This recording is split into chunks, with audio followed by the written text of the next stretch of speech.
When they say this show features living color, you better believe it.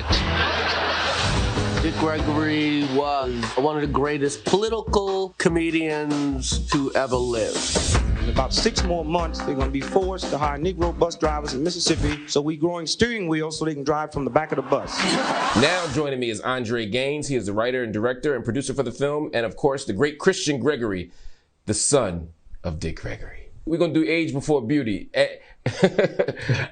Andre, talk to me, man.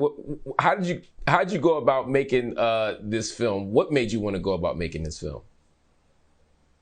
Well, I'd seen Dick Gregory do a stand-up comedy routine really back in 2008, back when Barack Obama was first running for president. It was something called the State of the Black Union. It was hosted by Tavis Smiley, and doesn't exist anymore. But he was on this huge panel, and he just stood out. You know, he ended up bringing the whole house down, made everybody, left everybody cracking up, left them crying, left them, feeling a certain sense of empowerment. And I just felt like I needed to make a movie about him. And we really weren't ready, meaning myself, my team. I was making a couple other movies at the time, really weren't ready to sort of pick up a camera and start that process until 2015. And we were able to fly him out to Los Angeles, and he was ready to go. All right, Christian, I know I said I would start with you, so I'm gonna give you a little more time. What does it mean to you to see a project like this? Mark, first let me say this. I got 9 brothers and sisters, so I'm always used to getting just a little bit of time. So I'm going to talk quickly. This project is just so heartwarming. I mean, it's been 6 years in the making. For the first 3 years of it, my dad was part of it. He was involved with it. He helped to shape it. Andre will quickly tell you that my dad hazed him quite a bit at the beginning. There was an intellectual hazing that my dad liked to put folks through to make sure they earned the possibility to do projects with him. My dad always gravitated towards the youth. He felt that young folks had the answer to clean up the mess that us older folks were leaving behind. So Andre Gaines just was his tenacity. He wouldn't take no for an answer. He really hit it off with my dad. He and I are like brothers now.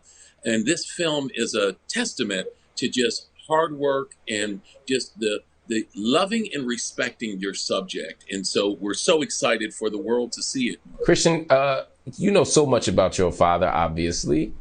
Were there any things that you found out for the first time, any surprises for you? A lot. My dad had a long, storied, complicated life. My dad, as I mentioned, was involved for the first 3 years. He found out a lot. He had done so much. He's probably forgotten, honestly, more things than most people have done. For 60 plus years, he's had a camera in his face. He was Andre and Nick Cannon frequently joke that Dick Gregory's the black, smart Forrest Gump. He was there, boots on the ground, involved in part of all of the colored silhouettes on the key art. Really reflects how many times he metamorphed and transitioned into new movements and new capacities just to express his love for humanity. But I learned a ton. Andre, there are people who are relevant in their moment, but then they lose relevance. There are people whose relevance resurfaces, like a James Baldwin. I've always believed that Dick Gregory is somebody who's timeless. I had the pleasure of knowing Dick Gregory, meeting Dick Gregory, and spending some time with his family, his daughter Ayana and others. And it seemed like he was always on the scene. Like he was always had his finger on the pulse of the moment. How relevant, how timely is Dick Gregory in your estimation for 2021? Well, you mentioned James Baldwin. I mean, he's right there with James Baldwin. I mean, it's one of the most beautiful films I've ever remembered. Chronicling the life of somebody. I Am Not Your Negro, Raoul Peck. We really looked in some ways at that film as an example, because Dick Gregory made the filmmaking process. I mean, it was extraordinarily challenging. Don't get me wrong, because we had so much material that we needed to go through and try to figure out a way to create a tapestry. But once we got a chance to dig into a lot of the words and speeches and stand-up routines that Dick Gregory did, it was like it was totally present. It was like you could take images from today and the words that he spoke back in the 1963 or 1964 or whenever, and you can put those two things together, and they would just be as relevant as somebody speaking, on any newscast, or somebody speaking at any rally, or somebody speaking on any stage right now. And that was the awesome part about what Dick Gregory left us, is that he was almost like this Nostradamus, figure, that he was able to predict so many different things would come to pass. I mean, this is a man who entirely predicted the American obesity epidemic long before it was a problem.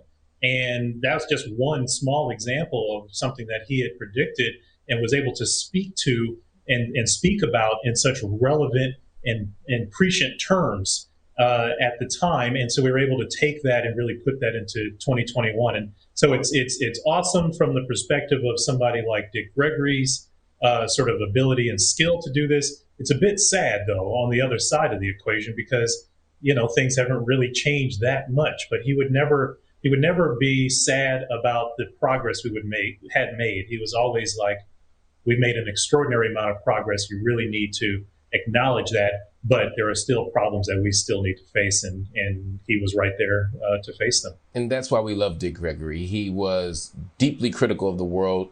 He had a powerful, searing analysis of the world, but he always gave it to us with love and joy and a whole lot of laughs. And how much do we desperately miss his witness right now?